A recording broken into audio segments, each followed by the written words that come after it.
Здравствуйте. В наших эфирах довольно регулярно мы уделяем внимание безопасности дорожного движения. Обращаю внимание на высокую загруженность дорог, особенно в городе Сухум. Она сейчас даже больше, чем в летний сезон. Возможно, из-за того, что летом многие были в отпусках, образовательные учреждения и вузы на каникулах. Также сейчас традиционно, как мы знаем, проходит сезон свадеб, производится вывоз урожая цитрусовых, но приближаются и новогодние праздники. Все эти факторы, плюс к этому постоянный рост автопарка в республике, значительно увеличивают интенсивность движения. Разумеется, несоблюдение правил дорожного движения и невнимательность при таком активном движении автотранспорта приводит к росту дорожно-транспортных происшествий. Чтобы узнать, что делается у нас по предотвращению дорожно-транспортных происшествий, особенно аварий с тяжелым исходом, мы пригласили начальника управления госавтоинспекции республики, полковника Дамия Авицба. Здравствуйте, Дамия. Добрый день, Гаври. На республиканской трассе Псо-Ингур заметно увеличилось количество камер фото- и видеофиксации нарушений. Вот с чем это связано, увеличение камер? Как это отразилось на безопасности дорожного движения? Есть ли сравнительная статистика дорожно-транспортных происшествий до установки камер? И вот за нынешний год, вот именно по этой трассе, какая вот разница, интересно, какой эффект по результатам? Я вас услышал. Ну, одним из важнейших достижений в целях организации безопасности дорожного движения является реализация ведомственной среднесрочной целевой программы развития системы автоматической фиксации нарушений правил дорожного движения на 2023-2025 года.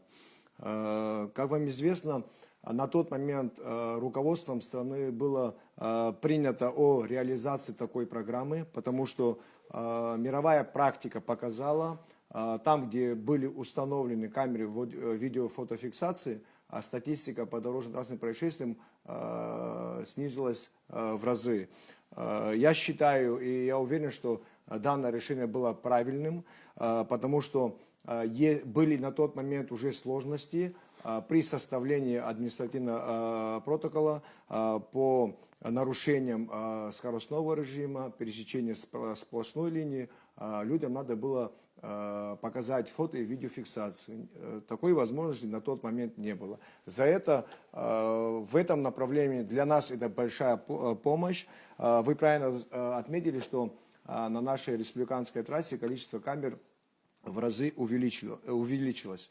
В западной части мы перед тем, как начали приобретать, искать эти камеры, ездили в Российскую Федерацию, непосредственно министр внутренних дел ездил туда, осматривали, какие камеры лучше сюда завести, чтобы она в практике себя реализовала. И перед тем, как отправить людей туда, мы уже изучали нашу республиканскую трассу на тех участках дороги, где была аварийная ситуация повышена. Мы предприняли где-то 15-20 точек установить камеры фото-видеофиксации. Срок у нас был вообще установить все эти камеры до конца этого года. На сегодняшний день могу смело заверить, что на 90% данный проект уже реализован и в полном объеме работает.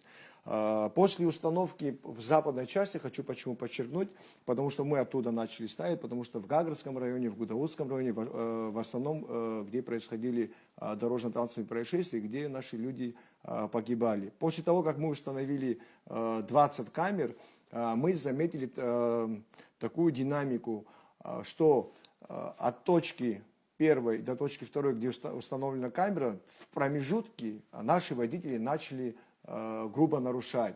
И были дорожно-транспортные происшествия в том числе. И нам пришлось дорабатывать, мониторить движение, в каких участках нам нужно дополнительно установить камеры. На сегодняшний день в западной части с КПП ПСО до въезда в города Сухум установлено 26 камер. И буквально 2 недели назад мы установили в восточной части 11 камер. Помимо камер мы смогли рубеж контроля в западной части 5 рубежей контроля и в восточной части 2 рубежа контроля. Это достаточно, чтобы проводить работу в полном объеме. Все силы и средства, которые сейчас у нас есть, мы направляем в этот отдел.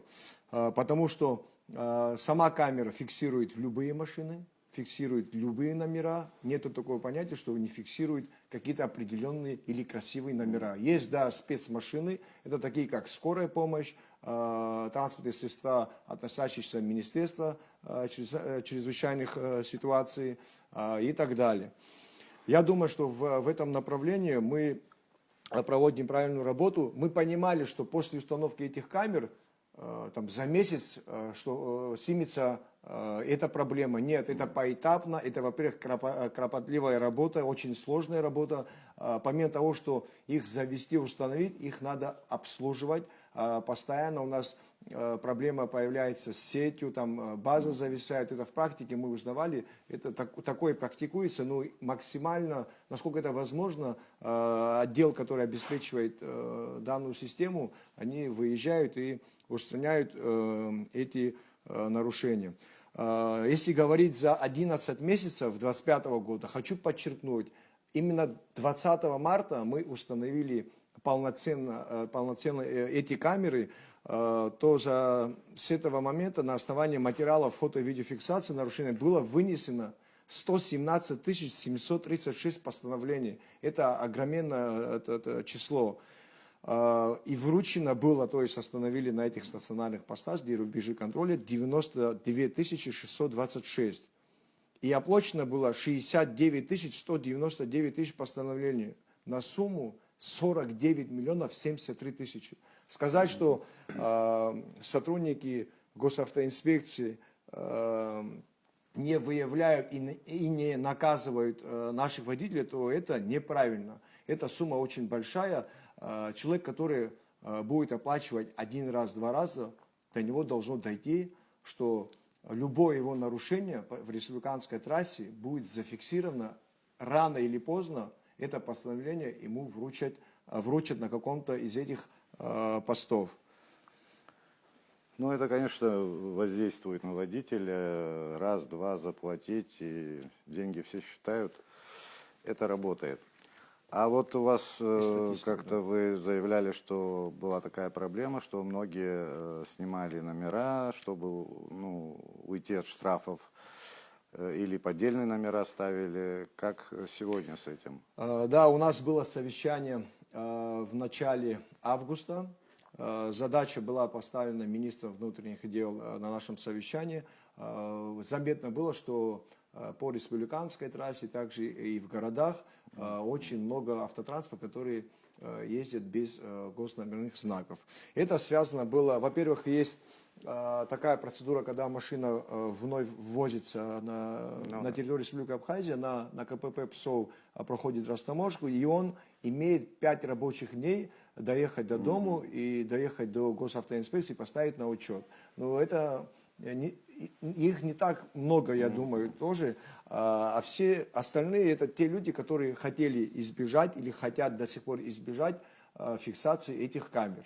Могу сказать, мы ведем статистику, с 8 августа по сей день мы таких машин поставили 554 автотранспорта, которые стоят как и в управлении ГАИ, так и в районах. Что мы по ним делаем? Если стояли, допустим, подложенные номера, мы по этим номерам смотрим по базе, есть ли штраф, если есть, то они оплачивают, а у кого номера не установлены, он оформляет свой автотранспорт, получает свидетельство о регистрации, проходит технический годовой осмотр, и только после этого он выезжает на наши дороги. Вот совсем недавно у вас новый руководитель отдела службы фото-видеофиксации вашего управления. С чем было связано? В первую очередь, данное решение связано с тем, что у нас увеличилось число камер фото-видеофиксации и кратно возрос объем работы в профильном отделе, как и требования к работе его сотрудников. В этой связи руководством Министерства внутренних дел было принято решение назначить нового, перспективного, энергичного начальника и перед ним были поставлены задачи. За это короткое время он проявил себя очень хорошо. С нашей стороны и со стороны Министерства внутренних дел оказываем максимальную помощь в этом отделе. Дамир, поскольку сейчас практически уже конец года, может несколько цифр статистики по ДТП, там общие цифры? Да, конечно, мы, во-первых, постоянно мониторим ситуацию и изучаем статистику дорожно-транспортных происшествий на наших дорогах. Если говорить в динамике, то хочу предоставить вашему вниманию следующие цифры и таким образом. Вот вы до этого говорили, когда мы поставили камеры, и после, какая статистика. Хочу привести статистику 2022 года-2023 года. Камеры тогда стояли, но не так они функционировали, как хотелось бы. И вот в статистике хотел бы так вам озвучить. В 2022 по 2023 год количество дорожно-транспортных происшествий по республике составило ровно 400 единиц. При этом погибших в результате аварии было 121 человек и получили ранения 560 человек. Если говорить о статистике 2024 года и за 11 месяцев 2025 года, то мы имеем следующее. Общее число ДТП 302 единицы, погибших 92 человека и раненых 401. Итого у нас снижение по числу дорожно-транспортных происшествий на 98 единиц меньше. По погибшим цифра составляет минус 29 человек и минус 159 раненых. И хочу обратить ваше внимание еще на такой момент, что в 2025 году за 11 месяцев число ДТП составило 141. Погибших у нас за 11 месяцев 44 человека и получили ранения 226 человек. Из 44 погибших, к сожалению, 20 человек это пешеход. Пешеход также является участником дорожного движения и должен соблюдать правила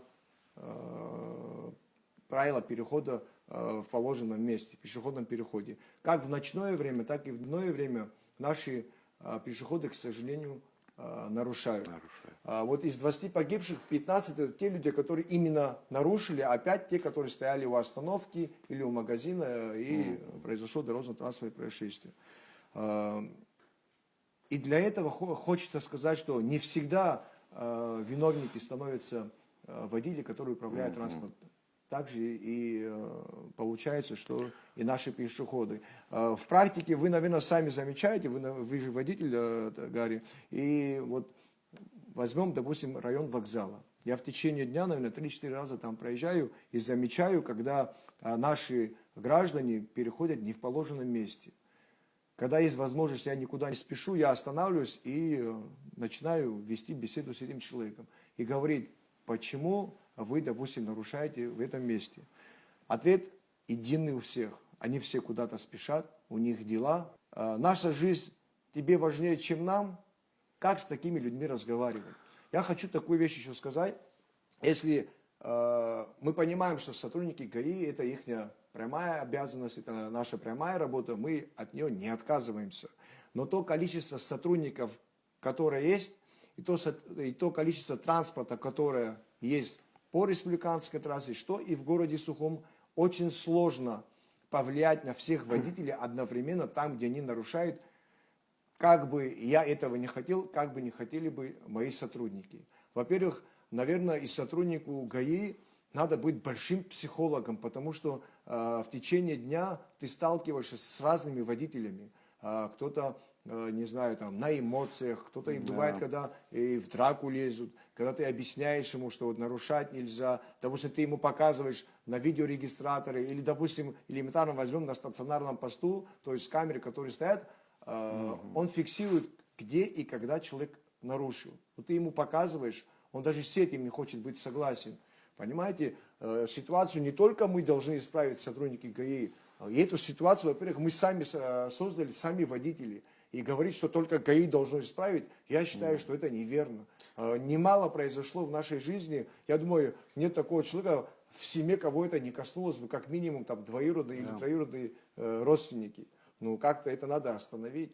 Помимо, я еще раз говорю, что мы в дальнейшем, у нас есть план мероприятий, чтобы воздействовать на ситуацию на наших дорогах, но также мы просим наших водителей как-то соблюдать правила дорожного движения. Ну, понятно, что и общество, и власть должны в этом вопросе помогать вам. Надо эту проблему, в общем-то, на дорогах гибнут люди. Это, наверное, самая серьезная проблема. Ее надо решать вместе. По вокзалу, да, там вот все переходят, они видят, что кому-то красный загорелся и думают, что им там можно идти. И как раз тогда загорается стрелка, все разворачиваться начинают с вокзала. Я уже думал, там может предложить вам, чтобы поставить щит с надписью, что здесь переход запрещен, подземный переход рядом. Но это тоже понятно, что... Кстати, сейчас вы подняли вопрос по поводу подземного перехода. Мы когда начинаем делать замечания, говорит, вот вы можете пройти там 50 метров и перейти через подземный переход. И многие там говорят, вот состояние подземного перехода ужасно, там не перейдешь. Сколько раз администрацию города Сухум восстанавливали эти подземные переходы. Не мыли их, потом начинаем красить, разбивать освещение, которое там есть. Я за это и говорю, надо с каждой должен с себя начать. Просто свалить все это на сотрудников ГАИ и на Министерство внутренних дел, это неправильно. Каждый должен начать с себя. Да, еще вот часто сейчас все же вот пишут там на всяких туристических форумах по Абхазии. Участников дорожного движения предупреждают о достаточно отчаянной манере вождения местных водителей. Ну вот по определению мне это называют вот опасная езда. Какую вы проводите профилактическую работу, чтобы кардинальным образом изменить эту ситуацию, переломить, вот, что вы делаете, что можно сделать с этим? Кстати, да, я как-то слышал, на каких-то форумах говорили, да, вот в Абхазию поехать и не попасть в дорожно-транспортное происшествие. Ну, все же спрашивают, кто собирается ехать, там, у тех, кто ездил. И вот они им говорят, что будьте очень осторожны. Да. Ну, что хочется по этому вопросу сказать. Я хочу еще дополнить такой момент. Вот вы, наверное, сами замечаете, в соцсетях часто молодые ребята выкладывают, как они управляют своим транспортным средством, как по республиканской трассе, так и в тех местах, где очень опасно заниматься дрифтом. Вот недавно свадебный кортеж какой-то, там прям все движение остановилось, и он Да, там... все эти машины, кстати, мы их поставили на штрафплощадку. Вот вчера один приходил парень, сдал экзамен со второго раза, оплатил штраф и забрал свою машину. Все другие машины стоят. И мы периодически, во-первых, в свадебные дни, там, да, на выходные, сейчас, в принципе, и в будни тоже играют, на тех участках да, дорог, где обычно проводят такие мероприятия, мы ставим своих сотрудников с силами управления ГАИ, спецроты и с сотрудниками городских отделов. И мы вот, допустим, изучаем их страницу и видим, как они реально очень сильно рискуют своей жизнью и рискуют жизнью других участников дорожного движения. Мы их вызываем, в виде беседы мы проводим, и вот просто по-человечески хочется поинтересоваться, почему это они делают. Очень много объяснений бывают. Вот в примере, допустим, говорят, вот я машину купил сам, если с машиной что-то произойдет, я ее сам буду чинить. Так мы ему объясняем, что мы не только за тебя переживаем, но и переживаем и за других участников дорожного движения. Человек оплачивает штраф, идет на экзамен, сдает экзамен успешно, без ошибки. Видно, мальчик грамотный, но он говорит следующее. Я дать гарантию и дать вам слово не могу, что я так ездить не буду. Потому что это мое хобби, я ее люблю. Я ему привел в пример, что есть у нас парень молодой с Абхазии, фамилия Гвазава, который занимается профессионально. Я говорю, если у тебя есть такое желание, и если у тебя такая практика, для этого есть в Российской Федерации такие площадки, где ты можешь поехать, проявить себя, и мы будем за тебя рады. Но заниматься такими вещами там, где небезопасно, не стоит. Потому что любой человек, да, когда сегодня с дома выходит, едет по делам там, или на работу, его, конечно же, дома ждет семья, дети. И они, конечно, хотят увидеть своего отца или брата, чтобы он вернулся здоровым и невредимым. Ну, просто вот хочется постоянно повторяться, что вот люди должны сами осознать, должно до них дойти, что нарушать так грубо нельзя. Я вам скажу, за 32 года количество погибших, на наших дорогах достигает 2000 людей. 2000.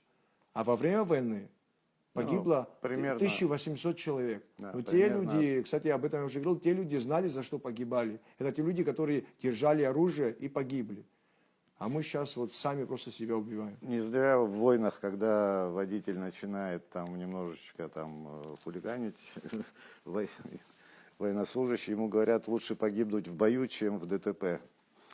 Да, молодые люди просто, это такая психология, они еще, у них нет вот этого порога страха, они не понимают, что человек смертен, наверное. И, ну, с этим можно бороться только жесткими методами, мне кажется. Тут просто сказать, внушить, мы же такие все горячие, это очень сложно.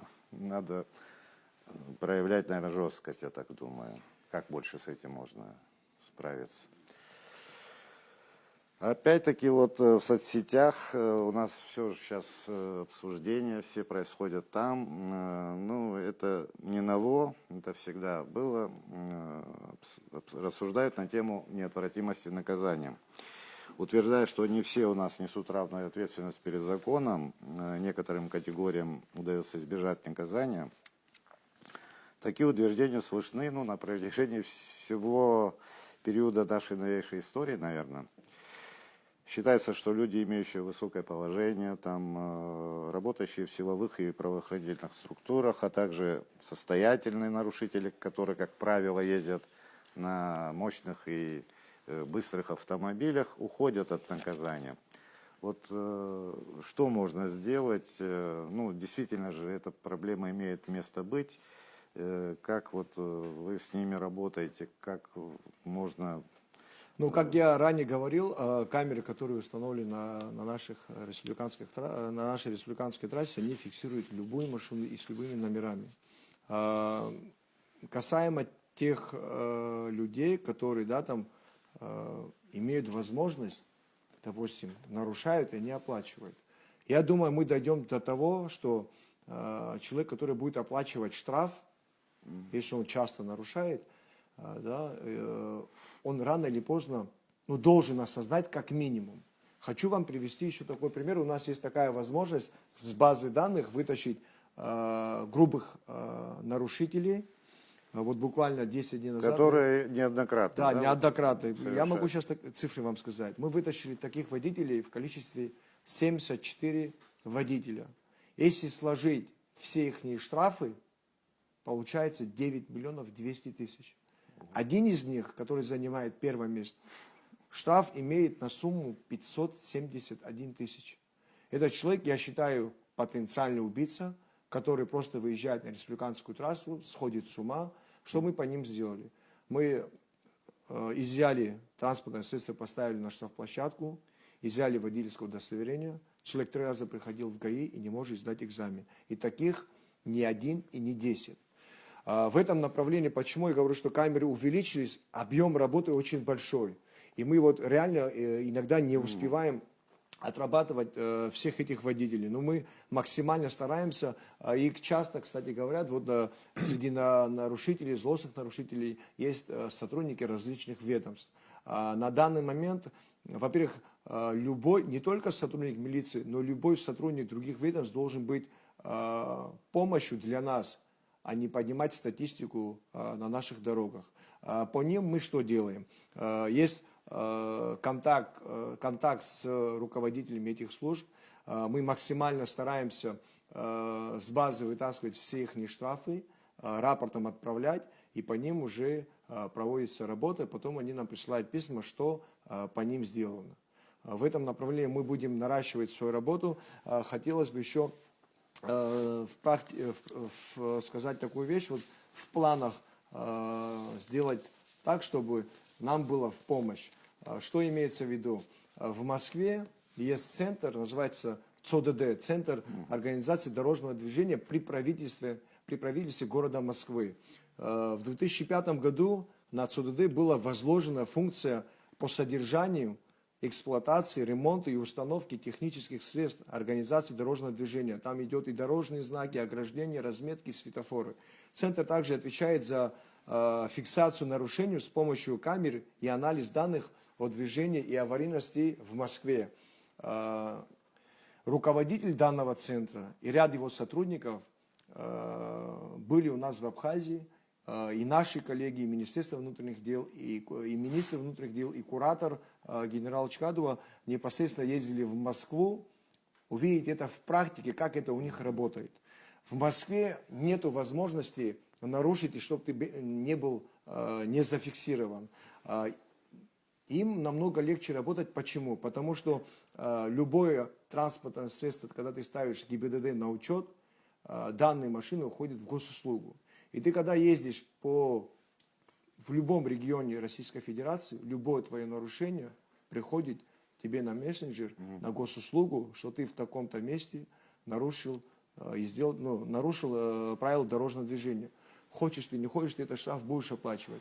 Вот когда мы дойдем до такого уровня, нам будет намного легче работать.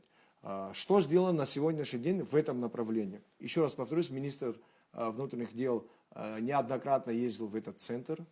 На этом этапе есть какие-то видения, есть какие-то продвижения. Ребята, которые сюда приезжали, изучили наш город, изучили ту технику и ту базу, которую мы имеем.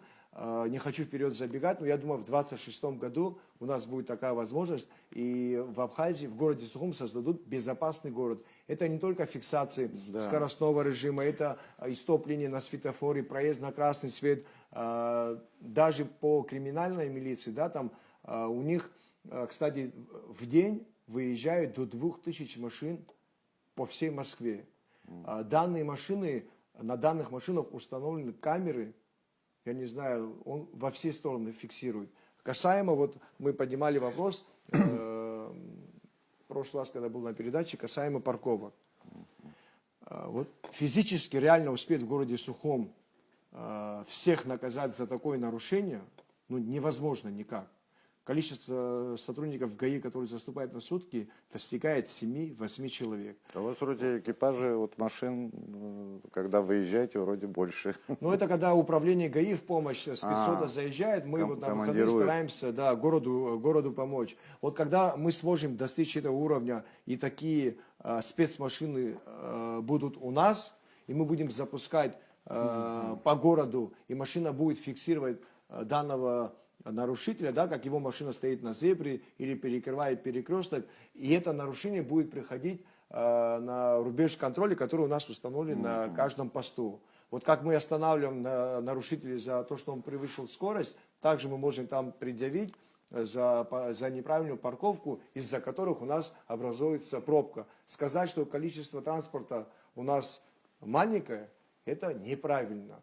Я думаю, каждый из нас лет 10 назад, когда мы выходили с дому, во дворе было намного меньше машин. Сейчас в каждой семье, поверьте, 2-3 транспорта на каждого. И они все выезжают одновременно в город. И пробка, она неизбежна. В принципе, в любой стране, в любой столице такая пробка, она... если бы просто не были над бы... ней надо заниматься, можно максимально сделать так, чтобы передвижение было лучше. Но для этого опять обращаемся к нашим водителям, соблюдать правила движения. Мне даже стыдно иногда выступать и обращаться к людям, потому что одно и то же говорим. Сама ситуация позволяет, вынуждает говорить такие вещи. Ну, если бы они соблюдали бы правила остановки и стоянки транспортных средств, Сбербанк, перед ним, когда проезжаем, это показательно. Или вот турбаза вот здесь, где торговые магазины, вот эти все. То есть, когда они паркуются там, где в неположенном месте, то есть еще вторую сторону. И сказать, что все нарушают, это тоже неправильно. Я уверен и знаю, что есть такие водители, которые не нарушают и которые даже не имеют дорожно-транспортных происшествий в своей практике. Вот с них надо пример брать. Вот улица Гуля тоже сверху, если спускаться, то она ну, вот, до улицы Леона, там же припаркованы с двух сторон. Ну, раньше был... Потому что есть школа, есть садик, есть служба госбезопасности, Ну, там есть вообще Госспецнадзор, протискиваться есть ботанический приходится. сад, который посещают наши приезжие, есть Сухомбанк. Там, Все ну, эти там машины. стоит знак, ну, остановка транспортных средств запрещена, я не знаю, не соблюдают. Или знак уже сняли, по-моему, кое-где, вот где школа первая. Сейчас я По-моему, могу сказать, да, этого не знака не исключено, что видно. кто-то мог снять ее. Да. Ну, то есть они когда вот с двух сторон стоят и потом же не прижимаются к бордюрам, там кто-то метр от бордюра, и вот приходится там вот... То есть если бы они парковали бы транспорт только там, где положено, вот таких заторов бы в центре не было, наверное. А потом вот все-таки, если вот техника это придет и будет работать, вы говорите, но если люди не будут оплачивать штрафы, ну вот та категория, которую вы называли, в принципе, зачем руководству надо отправлять эти штрафы? Может, они также на стационаре будут получать, как и другие граждане? Если эти машины приедут, поверьте мне, нам работать будет намного легче, и у нас будет возможность данному водителю показать его нарушение, где он эту машину неправильно Нет, это безусловно. поставил и все остальное. Сейчас просто можно точечно работать, и чтобы человек тоже все равно чувствовал, что нет-нет, да могут оштрафовать. Это тоже может возымеет какое-то действие. У вас хорошая работа идет вот по водителям в нетрезвом состоянии, которые у нас за рулем бывают. Вот здесь у вас успехи хорошие. Но у нас дорожно-транспортные происшествия происходят в первую очередь это за превышение скоростного режима, выезд на встречную полосу и, конечно же, водители, которые садятся за руль в нетрезвом состоянии или в наркотическом опьянении. Если говорить о статистике, хотел бы также привести, как приводил статистику за ДТП. В 2022-2023 году были лишено права управления транспортным средством 6162 человека. Из них управлением автотранспортным средством в состоянии наркотического опьянения было 1841. Направлено в суд на рассмотрение 371 материал по 119 4 части, по 119 6 части, 123. Это те люди, которые отказались от сдачи анализа, ранее лишенные или которые не имеют водительского удостоверения. И 371 человек, 105 подвергнуты аресту на 15 суток. 266 человек отпущено после оплаты штрафа. Оплата штрафа производится, когда человек предоставляет справку инвалидности первой группы или второй группы.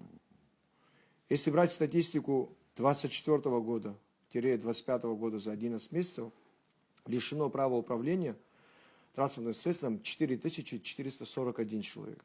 Из них в наркотическом опьянении 962. Направлено в суд на рассмотрение 877 материалов и на 15 суток осуждены 262 и 615 отпущены штрафа. 615 человек это в основном инвалиды, которые предоставляют на суде справку. Там штраф получается 4200, 6000 и 12 тысяч. Бывают такие моменты, когда у человека есть водительское удостоверение, он предоставляет справку инвалида, ему делают штраф 4200 без лишения права управления. И бывает, когда в течение месяца-двух он попадается 2 или 3 это раза. предусмотрено, чтобы при этой справке удостоверение Ну, это решение не суда, изымать? наверное, они от чего-то отталкиваются. Хочется донести до всех силовых структур, касаемо судей, прокуратуры. Кстати, хотелось бы подчеркнуть, со стороны Генеральной прокуратуры и всех районов в прокуратуре, которые в районах работают, они максимально нас поддерживают. Я вам честно скажу, есть такие материалы, где можно, допустим, до нашего административного протокола, правила составления, можно где-то найти зацепку и аннулировать этот протокол. Но этот водитель, который попадался не один раз и не два раза. Нам приходится подключаться И с этой стороны, со стороны прокуратуры у нас полная поддержка есть, за что я им говорю спасибо. Потому что все должны понимать, что вот этого водителя, которого отпустили, который попался 2, 3, 4 раза, его не лишают прав, ему делают штраф. Вот этот водитель может сесть за свое транспортное средство, и никто не застрахован, что именно он может сделать ДТП с вашим участием. За это мы максимально просим оказать нам содействие со всех сторон, потому что эта проблема не только наша, это проблема общая, и мы эту проблему сами создаем, если говорить честно.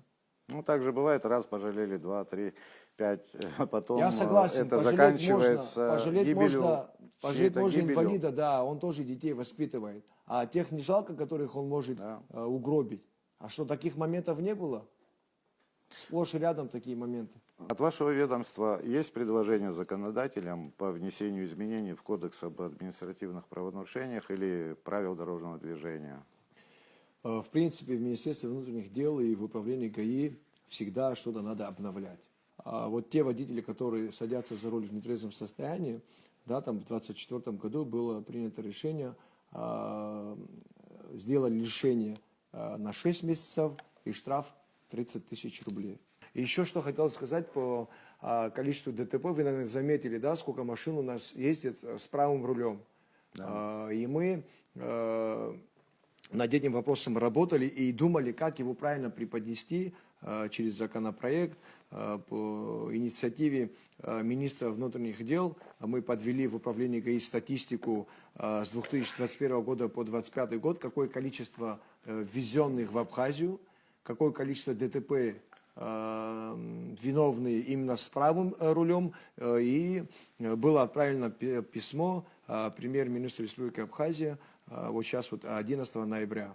Параллельно там и таможенная служба нам должна помочь, потому что они тоже должны какое-то свое видение дать. Да, может быть такое, что мы, допустим, максимально просим ограничить ввозу данного транспортного средства.